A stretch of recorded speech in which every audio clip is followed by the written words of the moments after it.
Hello everybody, so we're the Chesterfield College English team, or a small portion of it. I'm Alison Stenton, I'm the English coordinator, and Patty White is the Catch Me Up coordinator, and we're all English lecturers and we all teach on a programme called Kickstart, which we will talk about the composition of in a minute. So our idea changed from teaching how to read for pleasure, which turned out to be a nightmare, to student-led strategies to motivate. Very early on in Kickstart, we realised if we gave them just the tiniest bit of responsibility or opened up their options for choice, everything changed. So that's the thesis that we went with. Patty, do you want to move to the next slide? Yep. And then Patty's going to do a couple of slides. So within our project, so like Alison has mentioned, we focused on our Kickstart students. We hope to create some new strategies to motivate and engage lower level English students, because all of our Kickstart students come in with no GCSEs for various reasons, and a lot of them might have been out of education or anything like that, which means that they're not used to this academic side of college and of education as well. So we have focused on the learning approaches to support the engagement, and considering obviously the backgrounds, as we know that your previous experience when it comes to learning can impact significantly how you engage within class. And one of the things that came to light early on is that we've noticed the link between the responsibilities and of the task and taking control over the task in class, between the link between that and the engagement, which was obviously something we continued to look into. In terms of the academia, so in terms of the sort of the research, Marzano was a big one that backed a lot of what we did, and then also there were moments when a lot of the humanistic theorists as well came onto light as well, in terms of the development as a person, development as a whole individual, rather than just that little part of them that being a student actually is. So Alison will now tell us a little more about Kickstart. Yeah, so Kickstart we've done 3 full years on. I've run it for the last 2 years.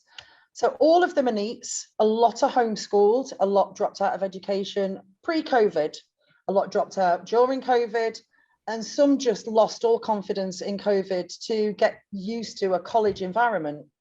So we created this course where they have 6 hours of English GCSE, 6 of maths, 4.5 of employability. We do sports, social clubs, and then of course tutorial. We had 2 groups this year. Group 1 had 15 students in it, Group 2 had 14. We did differentiate the groups on abilities in maths, English, and then we did a personality mix in employability and tutorial. Lots of additional needs, students with ODD, ADHD and autism, or separately autism, and then some with certain physical conditions as well. We found it very interesting the first few weeks on the course. For want of a better phrase, we felt like there were a lot of super shy students with autism that didn't want to mix, and then a lot of super wound up students with ADHD, and they were setting each other off in not positive ways. Quite a rocky start to the course. The minute we focus down in English on, this is what we're doing, you have the pen, you do the spelling test, you tell us if you want to do the essay question suddenly it just changed, and it almost seemed like a miracle without sounding too effusive about the whole thing. So yes, a nice big mix of lots of additional needs and lots of different personalities. Yes, right, Patty, do you want to move to the next slide? Faye, do you want to come in and talk about, I just want to say one thing first. These were not ambassadors at the start of the course. I made them ambassadors after Christmas. So it was a position of prestige and privilege that they were chosen to be ambassadors. So I'll shut up now, Faye. Yeah, no, you're absolutely fine. So, yeah, so I mean, so Tyra, Jordan, Jack, Ethan, who's known as Gray, and Morgan were our subjects. And you're going to start to hear some podcasts that the students have set up and done themselves on some of the activities that we've been running this year, and just getting their voiceover for their specific feedback and how that sort of changed their experiences. So, I mean, the ambassadors themselves were absolutely amazing. They've been involved so well around the college. They've just given that real sense of importance, sense of achievement in everything that they're doing, and yeah, it's made a real big difference. So I think we're going to hear from 2 or 3 students to begin with. I don't think I can press that, can I, Patty? Do you have to press this sound? That's thing? fine. I'll get the sound. Let me know if it's not if you can't hear it. I'm hopefully sharing my sound as well. Morgan, how do you feel you've changed on Kickstart this year? Well, at the start of the course, I didn't even join at the start. I joined halfway through, and I had like no confidence at all, and like low self-esteem, and I didn't realise that the fact that I'd come in and like my whole personality had changed, and I became like mates with like near damn everybody in the course. There were a few students that like I didn't get on with because that's me. And basically halfway like I started getting more confident, and then next minute out of all that I ended up starting like getting in front of the class, standing up, doing tests like spelling tests, writing on the board, class activities. And then that just made me feel amazing, the fact that I can be that confident in front of the course and not be bothered. Oh. And the fact that I also have ADHD and dyslexia, the teachers have also understood that the fact that I struggle a lot, and they can help me through it without like being told off, because that's what I was worried about the most when I was like late into class because of like my sleep insomnia and my struggle with sleep. They always helped me through it and like didn't tell me off, and like didn't like do like stuff that they were meant to do. They like helped me through it and like made me feel like welcome and not worried to like come into a class again and not be bothered. Fantastic, But Morgan. Rest of it, the course is amazing. Fantastic, great to hear. Thank you. So you can hear me booming there. So what Morgan was talking about, some of the classroom activities that we've been doing this year. So I'm just going to go through a couple with you, just so you can sort of see some photos on the screen of how everyone was getting involved. We ran a creative writing task. And it was like a daisy chain link around the classroom. So there were 6 stories going round, and how we did it is they each wrote a line of the story and followed on. So honestly, it was absolutely brilliant fun. The participation was excellent, and it was a real difference in the group dynamics as well. So it was something really enjoyable. The students got a lot out of it, and we had a lot of fun feeding back after that. The spelling tests that we've been running this year in the classrooms, we've let the students really take control of. So the spelling tests were organised around from the mark books, which spellings do they often make mistakes with. There was a list produced, and then the students would take control of that. They would be the one at the front of the classroom, which they absolutely loved. And I'm just taking Morgan as a specific example there as well. I mean, how she developed over the course of this year was outstanding. It really was amazing to see. At the beginning, we came up against quite a lot of barriers with Morgan, and honestly, by I would say halfway through of myself teaching Morgan especially, we had some just outstanding results. Turning up on time for lessons, encouraging all the other students to turn up on time for lessons, sending their own messages out to each other, and really just the excitement and the buzz that they had this responsibility themselves. It was just amazing to see. The students also chose the choice. They had the choice of ordering, the lesson activities that we did. So we gave them a choice of starter activities. We had leaders going on in groups, leaders for feedback. They also organised some games themselves, and we're going to come on to talk about a few more really big tasks that they threw themselves into with regards to this as well. So if we can go on to the next slide, please, Patty. Hang on a minute, Faye, aren't we missing an audio? Yeah, audio on this one. My apologies, of course, sorry, another audio, sorry. What were the highlights of your English lessons this year, Jack? Leading the spelling test, because I've got ADHD, I was allowed to help with the spelling test, which helped me concentrate on the work, which made me feel less restless. And I like the position of power. I also organised resources for the lessons, so everybody was waiting for me to enter the classroom. What were the highlights of your English lessons this year, Jordan? Well, I basically helped pick the subjects of what we were doing and what order we were doing, and that made me feel very confident. And I helped with spelling tests and everything on the board. So, Jordan, you were on Kickstart for 2 years. Can you see a difference between the first year and the second year? Yeah. And which year did you prefer and why? I preferred the new year because it was a lot better. You let us take more control than us just sit back and just listen. So it was more better and made us more confident. Brilliant. Thank you, Jordan. Okay, next slide, Patty. What were the highlights of your... Oh, sorry. It rolls round, doesn't it? Faye, I'm just going to jump in and take over on this one just a tiny bit. So Sure. The college fair was a charity thing that the whole college did at the end of March to raise money for Ukrainian refugees. And on Kickstart, for the whole of the Maths, English and ESOL team, they devised, created, organised all the activities. So we had a staff bake-off and we did a bake sale. Then we did guess the sweets, guess the calories, guess the famous quote. And then the one in the bottom left-hand corner, you can see some students. It was called Ping Pong Hole in One or something.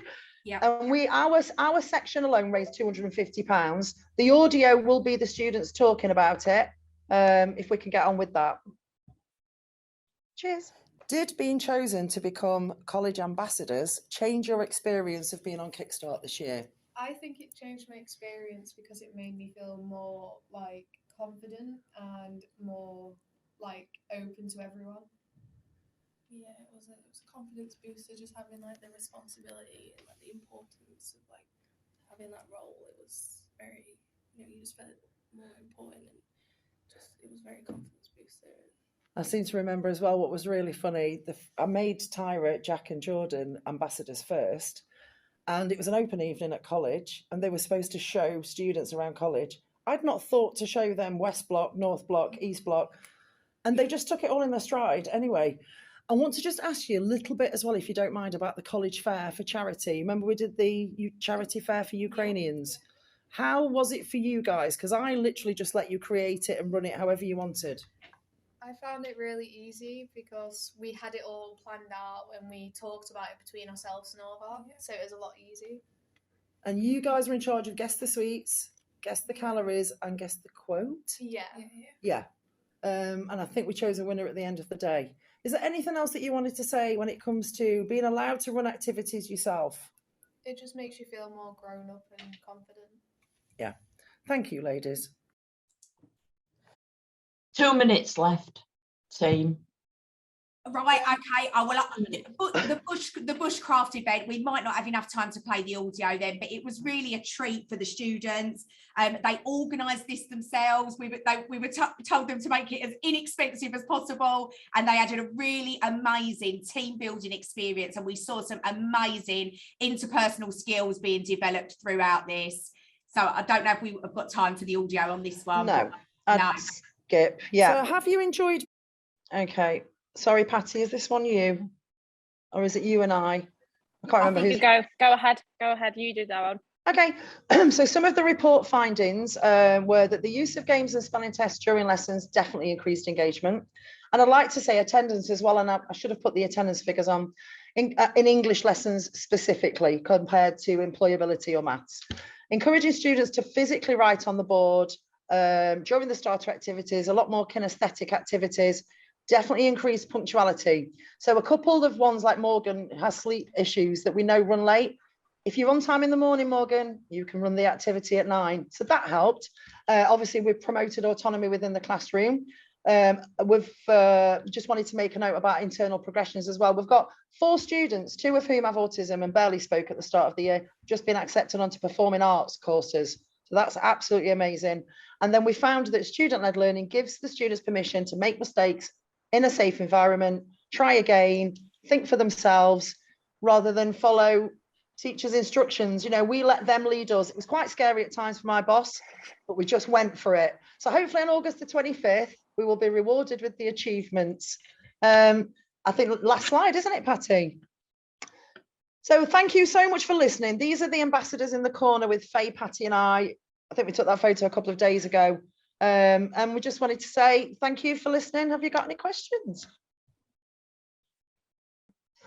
I was just going to make a comment. Do you all work together for quite a lot before you started? Because what comes across to me is a really strong team. How you supported each other? I was Faye's mentor last year while she was doing her PGCE. And I've been Patty's mentor just for 6 months this year because her mentor was off poorly for a long time. Yeah. And we do socialise together in and out of work. We are all mates. Yeah, you come across as a really strong team. Yeah. Thank you. Yeah, and I think that's a real compliment, because I know that there's been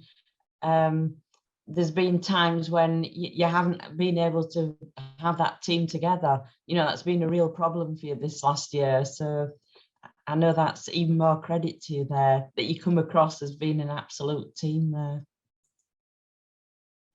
Vicky, did you have a question for us?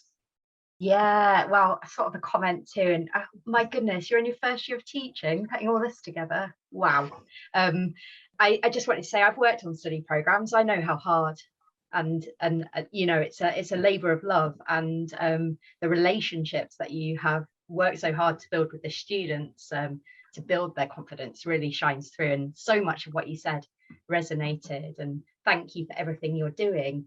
I guess my question is, if you could put in a nutshell, it's a bit of a tough question, but if there's one thing about doing this project that you've learned from your students, what is it, and how might you take that forward next year? Trust in their ability to have an imagination, have their own drive, and as long as the spec's in front of them, they know which direction to take it in. Just trust the students to take the lead where possible, and then we can be on the periphery, reining in the chaos.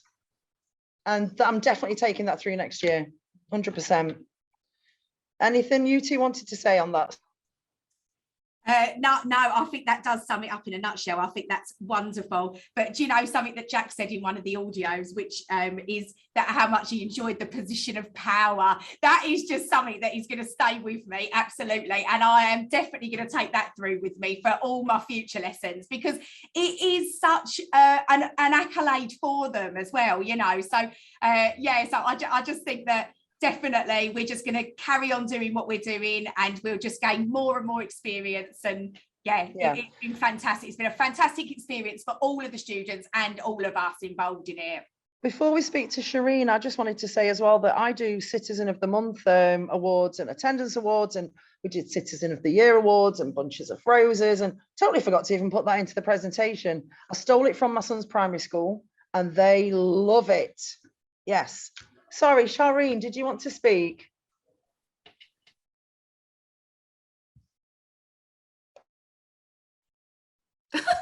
I'm unmuted now. Yeah, I just wanted to ask if you found that giving the learners responsibility and sort of being a teacher, if you like, sort of improved the relationships with each other within the group as well? At times, no, because there was the competitive aspect. So the students with ADHD were much more keen to throw themselves to the front. Once we realized that competitive edge had entered in the group works, we rotated the leader, but made them choose the leader and then made them rotate the leader. And that's when more shy students started to come to the fore, you know. And then I went for praising the ones doing the big spreadsheet, doing the paperwork. You know, you take the focus off the chatty ones.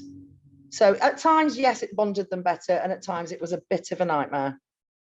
Yeah, good. I think as well, it requires the teachers to be brave enough to give that responsibility to the learners as well.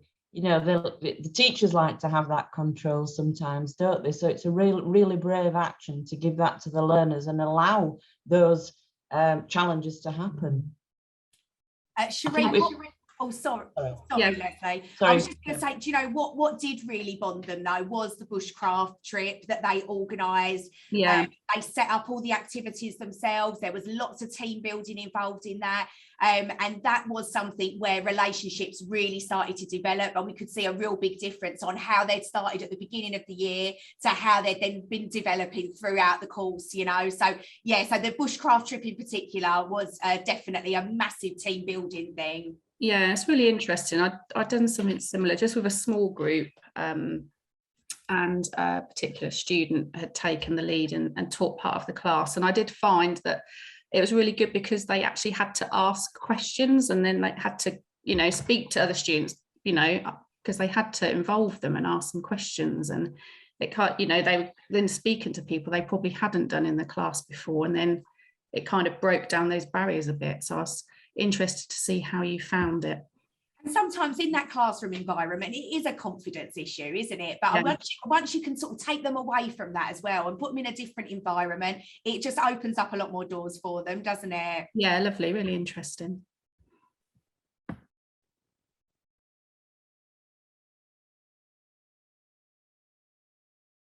Hi there, I'm Esther. I work at HMP Liverpool, and so I teach English and ESOL. And also for this session, we've got Eddie and Andy have joined us. So they work in the vocational departments at HMP Liverpool. So looking forward to explaining how details about how our project and how it's involved our learners.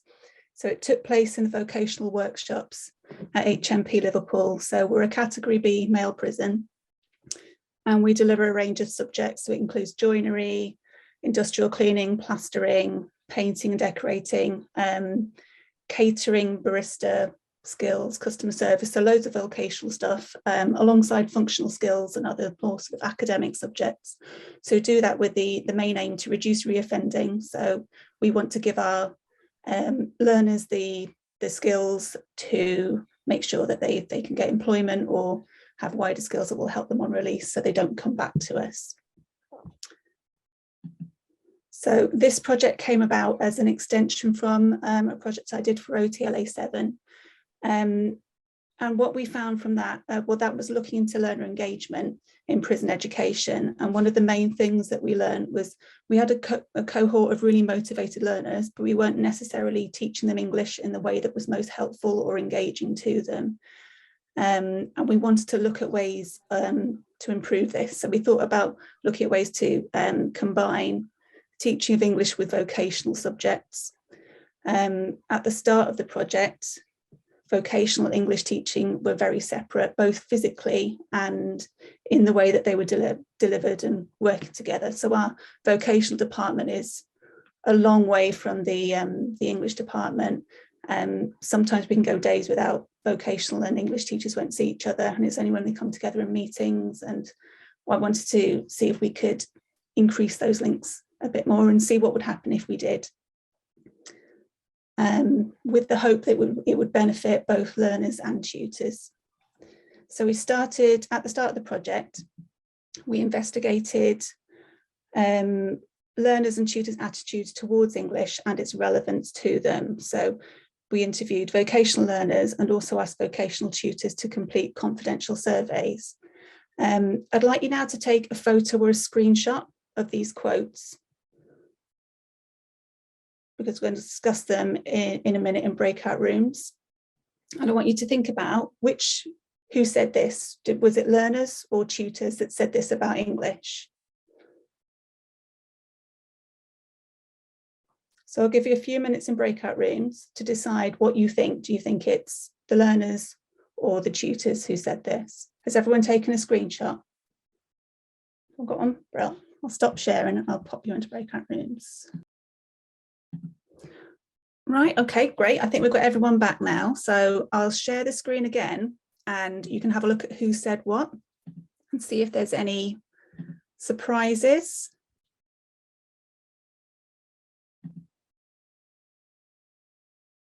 Okay, so this is what, these are the quotes organised into whether it was learners or tutors saying them. So were there any surprises there or anything that was different to what you assumed? We had a conversation in our breakout room that nearly all of them could be teachers, but hopefully not English teachers. So were you thinking about English teachers or vocational teachers? Yeah, all the tutors on here were vocational tutors. Yeah, they were vocational tutors. Yeah. So I think in our group we felt, yeah, they could come from either learners or vocational tutors. I did hear a few groups saying, this one here, you use it for everything, don't you? Even though you don't realise it, you are. And I heard a few groups saying, oh, I think that's a tutor that probably said that, but that actually came from a learner. And it came from the same learner who said the quote underneath, I don't like English, I get bored and agitated. So even though he didn't like it, didn't want to do it, he still understood that it was important and it had relevance for everything. And that was an overarching theme I found through speaking to the learners.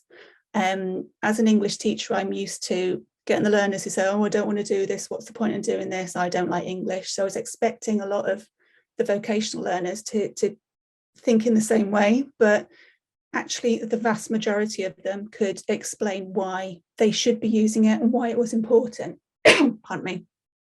So especially this learner who actively said he didn't like doing it could still see that it was really important. So I thought that was quite an interesting thing to kind of think about and tap into. So we conducted our research by doing a range of things. The main thing that we did was English activity sessions in the vocational workshop. So they were concentrated in Andy's joinery workshop. So we did English sessions that use contextualized resources, so texts that they would come across as a joiner, so things like a risk assessment or instructions, things like that, and using spellings of words that would be relevant to them in a joinery context. And these were done in conjunction with doing reflections on each activity from the learners and also from the tutor delivering it to see what happened, what we could improve on next time, anything interesting that came up. We also did interviews with learners, a bit like what we've just explored before, and also with the vocational tutors to see whether training in CPD was useful for them and to explore their feelings around teaching English, because quite often NOVUS ask the vocational tutors to give feedback and support to vocational learners English without necessarily being given training or support to do so. So I wanted to explore that and see if there's anything we could do to help with that. And I also did focus groups with particular learners who seemed to have a lot to say. So both with learners who were quite open to the idea of learning English and also ones who really didn't want to do it, and to see what insights we could get from those. So we found that when we ran the sessions, we had a mixed response. Some learners were very open to having a go at doing a bit of English in their joinery sessions. And some were very hostile to it, really didn't want to do it, didn't want to engage. So after trying the first few sessions saying everyone had to do it, we changed it and made it sort of a more optional activity. You can do it if you want, if there's anything specific you want to talk about or explore. And they worked much better. The learners who were in their room much more engaged. And the sessions just ran much more effectively when we did it that way. Okay, so I want you to put yourself in the position of a learner in the joinery workshop. This is one of the activities that we had a go at doing. So we've got a text and I've cut it all up into bits. I want you to think about what kind of text this is. See if you can put it back together and think about what skills you needed to use to be able to do that. So I'll just give you about what time we've got. I'll give you a minute just to have a look at that and see if you can see how a learner would have felt doing that activity. We've got just over 2 minutes left, Esther. Okay. Okay.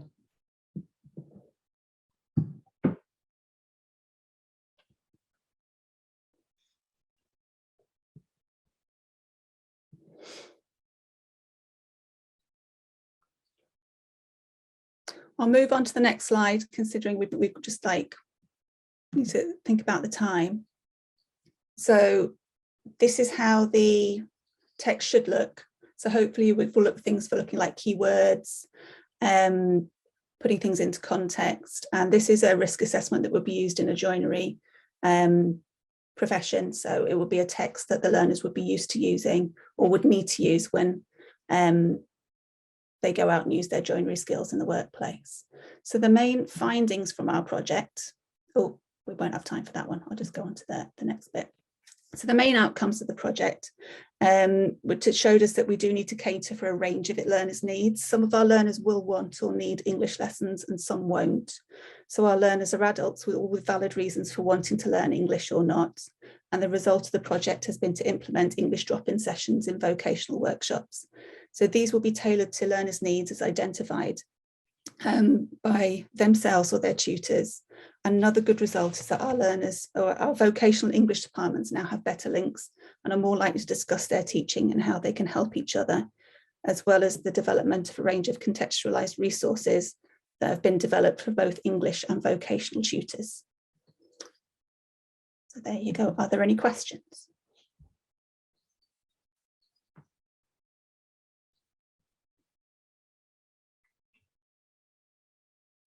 Yeah, go for it. Sorry, Esther. I really liked the cutting up task and putting back together. Something we do with sort of GCSE students often with you know, stories, but not something I'd thought of with those sort of texts they'd be using in vocational areas. Well, that's really interesting. And you talked about using texts from their vocational area that they would be used to.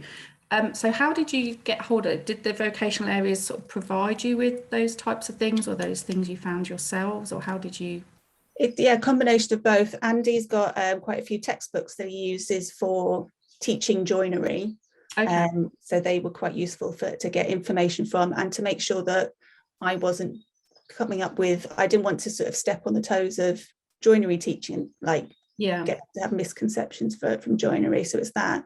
And then with that text, I just Googled joinery risk assessment, and it's from the Health and Safety Executive. I found they have them for quite a few different professions. So there was also one for catering that I've used for the staff mess in a catering workshop as well. So it's a mixture of things. Yeah, brilliant. Thank you.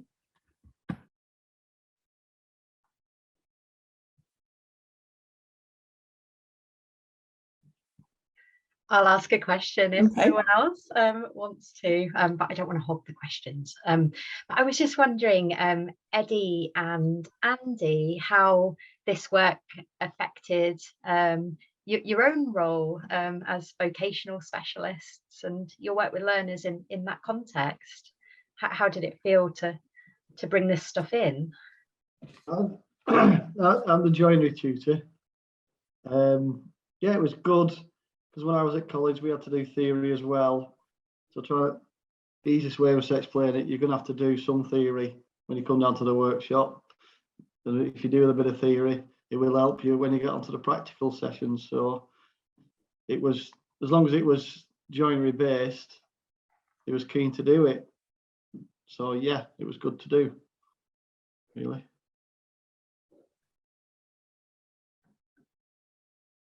Hello. Gone. Thanks. Can you hear me? Yeah. Yeah. Yeah. That's right. Yeah, thank you, Andy. Don't know if Eddie's still there. Yeah, I'm still here. Oh yeah, there you are. Yeah.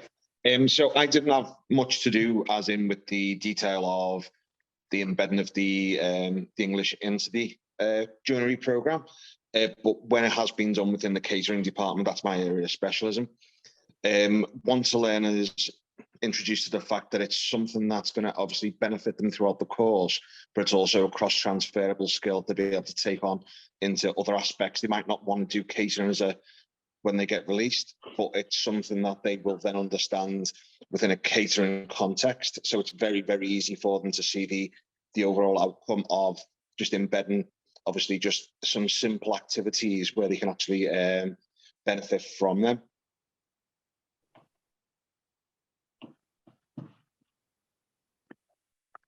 Thanks, Eddie.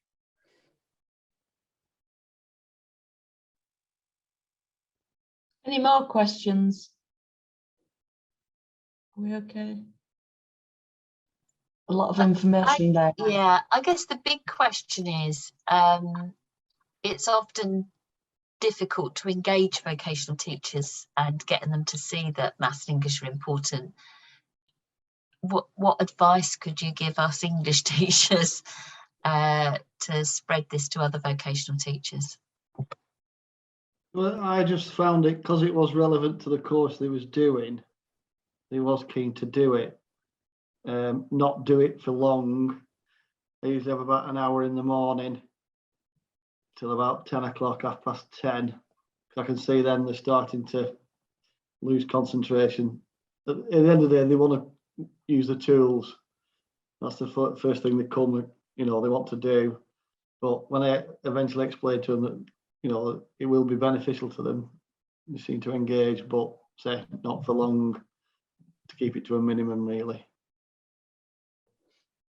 Other than that, yeah, I don't. Thank you. No, it's useful. Thank you. I've just seen a question in chat. Someone's asked how the learners responded to the vocational language task. They responded well to it, and I remember one particular thing that was interesting from it. I had a group of learners who deliberately did it wrong at first. So when I noticed that they'd put some bits in the wrong place, they were like, oh yeah, we know it should be like this. And it was like they wanted to check out my knowledge of it. And that was another strand that came through, whether learners would prefer English to be taught by an English teacher or by their vocational tutor. And a lot of them wanted to make sure that whoever was teaching them knew what they were talking about. So if they were going to learn, they wanted to learn properly, which I thought was quite interesting. Yeah, I do find that with them, they do try and test me out to see if I am a joiner, asking little questions, and once they see me do it, they have so much more respect for me when I'm doing it, not just telling them. So then I suppose then again it goes back, starts to help in the classroom environment as well. Yeah, I have been on site, I have done it, so they will take on board what I say. Yeah, they want to have that confidence and know that they're getting a good service, I think. And the prison, they will find out straight away if you don't know it, I think, won't they? Yeah. The two things that learners want to know about the teachers, I think, are the top two are that they have a good relationship and trust with them, and that those teachers know their subject. Yeah. So I think that's really interesting.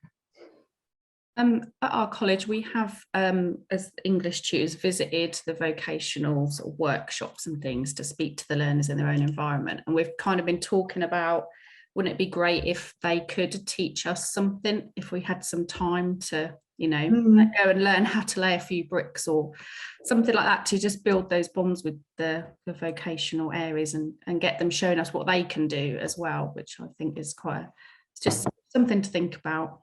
And don't they learn the best when they pass that skill that they've got onto another person? Yeah, exactly. So it's a real win-win, that, isn't it? Yeah, definitely.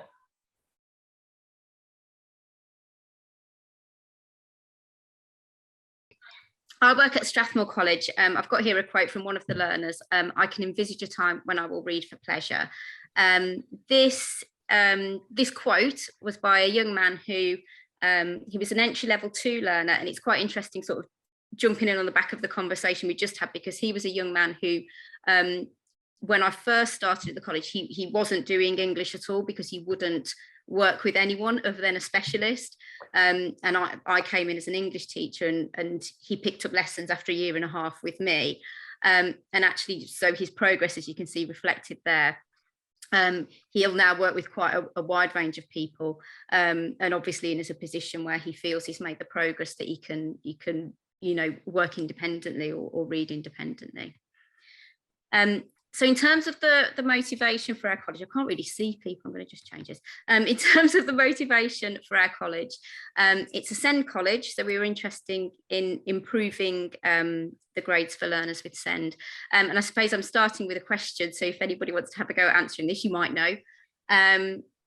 So 64.6% of all pupils achieved grades 9 to 4 in maths and English GCSE. I cannot tell you the year, which I should be able to do. How many learners do we think achieved a 9 to 4 in maths and English who were SEND? Does anybody want to have a go at answering? We know it's going to be considerably less. It will be considerably less. Alison says 35%. Yeah, sorry, I can't see the chat actually. I'll read your chat. Yeah, Brill, go on. Julie it's lower says than 35. It's lower than Julie 35. says 30%. Lower than 30. It's Sue says 20%. 26.7%. And that was really the motivation for our project. Obviously, I probably should have found just the English stats. So as we can see here, I can't see it because your face is covering it. We can see that the learners with SEND were significantly outperformed, as we'd put it, by all pupils and learners without SEND.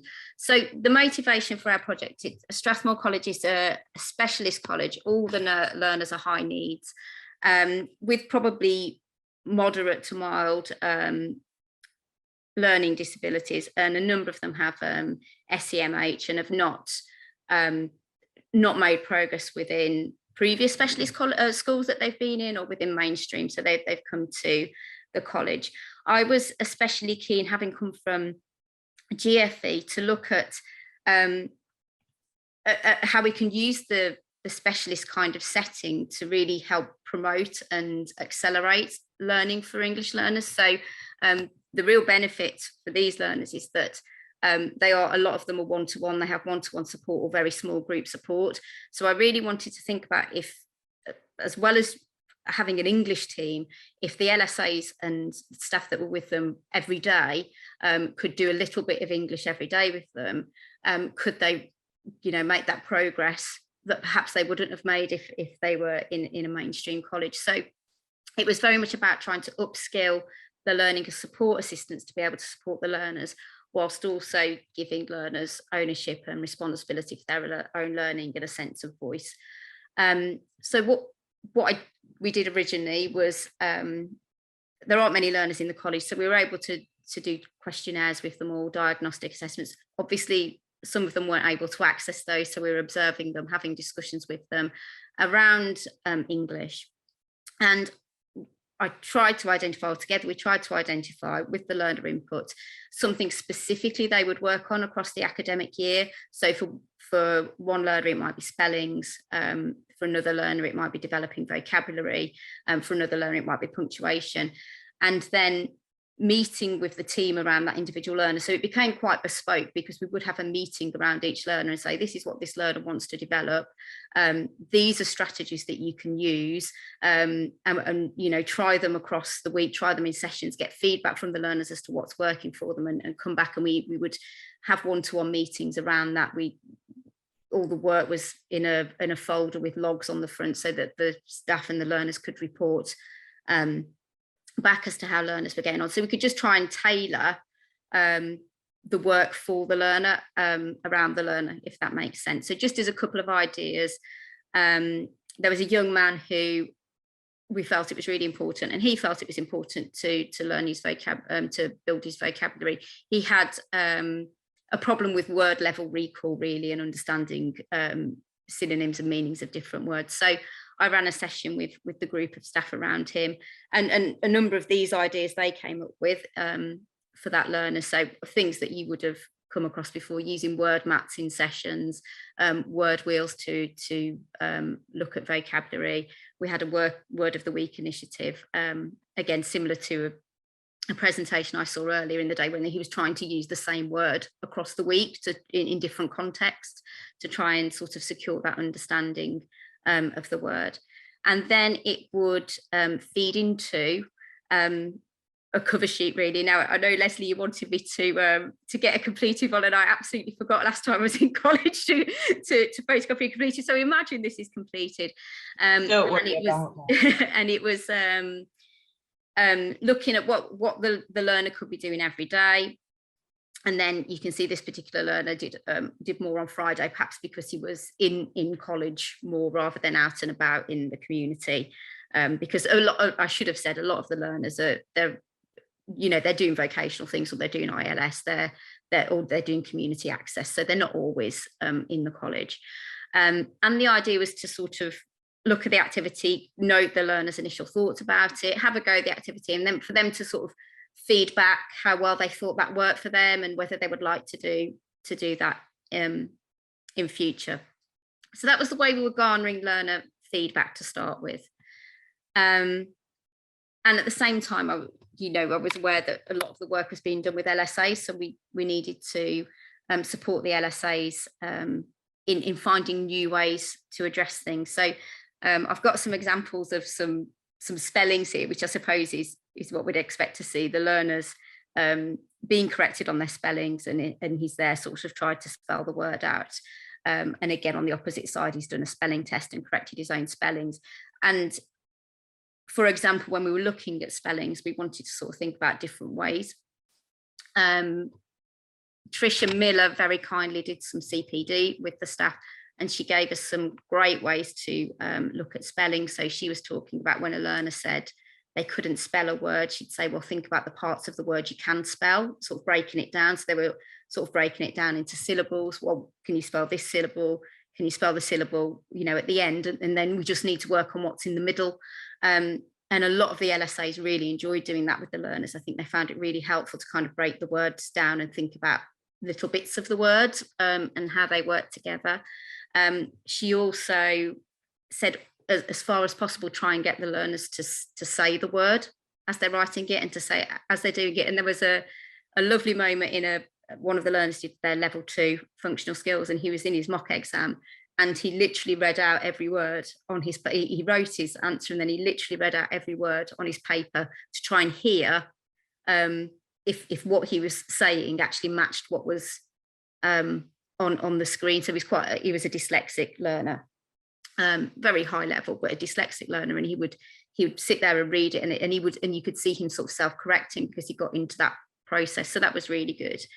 And there were times when I sort of realized that even though we were getting learner feedback, and even though we were very engaged with it, and the learners were doing really well, some really disengaged learners doing really well, I suppose I remember talking to Lesley, thinking about I'd lost them a little bit in the project. And so this here is a reminder of sort of a learner taking ownership himself. So we'd had the discussion. This is the learner I spoke about at the beginning. He trusted me, and we'd obviously developed a relationship. He's moving on to work with the LSAs with his English, and we'd always talked about the fact that perhaps it was his spelling holding him back. He really did need to work on his spellings, but he didn't enjoy doing it in that traditional way. So he started, I said to him, look, let's have a go at spellings. And he started to create these little pictures for each of the words. He was really into his art. And I'm not certain how many of you can see there, but he would have they were entry level 3 words, and he'd have his entry level 3 words. He'd put it into a sentence, and he'd draw a little picture for each one. And he did probably about 50 of these pictures over time, which became a display in college, to try and kind of learn how to spell the word. So that was a nice little reminder of a learner when I forgot to sort of let their voice come through. He let his voice come through himself, said, actually, this is the way that I'm going to be doing this. And so eventually, at least I haven't copied too well, actually, we started to move on from I don't know to doing some quite significant work. So you can see the same learner here who did a feedback form right at the beginning. I said, the feedback form asks questions like, do you enjoy English? And he's ticked, I don't enjoy it. Why are you doing it? I don't know. What do you need to do to improve? I don't know. And I suppose I've put these pictures in here to kind of show the progress he made in terms of his motivation. I wasn't quite sure how the motivation had come yet, and I suppose that's going to come later in the presentation, but a lot of them started to make quite significant progress. And were regularly coming to the lessons. Attendance was really good for English, and they were really engaging and doing more and more work. And we ended up having some really positive responses. So after doing sort of a self-marking activity, one learner said, I really enjoyed that. What I think he enjoyed was understanding the mark scheme and how it applied, that he probably understood that for the first time. One of them asked, well, it was again the young man who liked drawing. He asked if in his sort of time that was dedicated to English, he could start making a picture book about somebody who spirals into addiction, because he just quite liked that idea of doing a story but adding his art in with some kind of depth to it. And then another one said, I want to write my own novel, can we start on that today? Which I thought was quite good. And so I suppose there came the question as to, well, they've become motivated somehow, and I wasn't quite sure how at this point. I did interview them all at this point, but I suppose the next question, and again, Lesley, you might have to help with the chat, is to ask you all to think about how do we motivate reluctant learners. So if you want to have a minute maybe to think about that, and pop any answers or mention any answers, and then we'll come to the next slide. And we've got about 3 minutes left, I think. Okay, so 30 seconds. Everyone knows anyway. We're all teachers that motivate reluctant learners. Esther's just said, ask them, talk to them. Yeah. Yeah. Louise says, give them ownership. Sue says, build on what they know. Faye says, involve them. Yes. Yeah. Find a shared point of contact and draw on their own experiences and interests. Finding common ground, I think, isn't it? Yeah, finding common ground, it's up there, yeah. Lisa says, don't be prescriptive. Yeah.